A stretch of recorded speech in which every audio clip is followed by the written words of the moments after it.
At some point, you have to wrestle with the core claims of who Jesus is. Mm-hmm. Like, I think one of the things that we've been thinking about as a team has been like, either Jesus is king or he's not. Mm-hmm. So what does it look like for you to actually wrestle with that in its fullness? Yeah. Because if we can start wrestling with the core understanding of Jesus is king, then we can actually pick up the prophetic witness of Jesus against the religious establishment. Mm-hmm. Yeah. Mm-hmm. So I think that what I've seen often is that, or what I've experienced in myself, I'll just say this, is that I will look at the prophetic side of Jesus and how he critiques the religious establishment.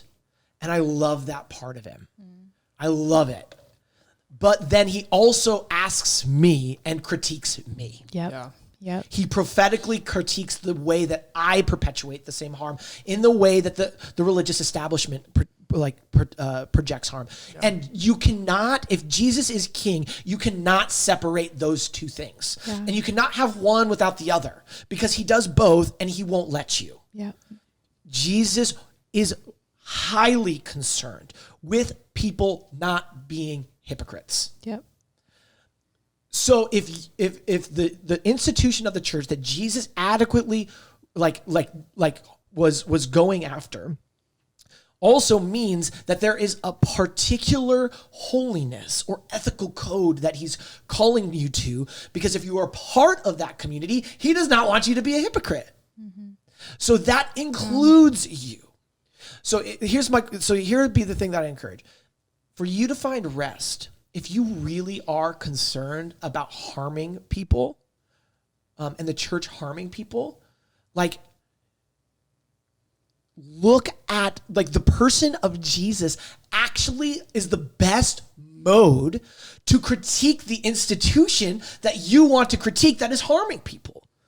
Because his own internal logic encourages the people in those institutions to become the type of people that aren't harming the queer community, that aren't harming the BIPOC community. He's the one that is encouraging Christians to do that. Mm-hmm. So if your goal is to actually help the church to be a community of people that isn't actively perpetuating harm in the world, then the best mode to operate in is to follow Jesus. Mm-hmm.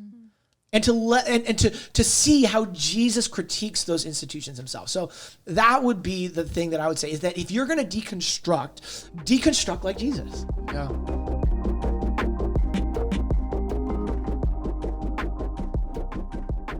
Thanks for watching. If you enjoyed this video, like it, subscribe to our channel, and turn on notifications so you can stay tuned for all of our content.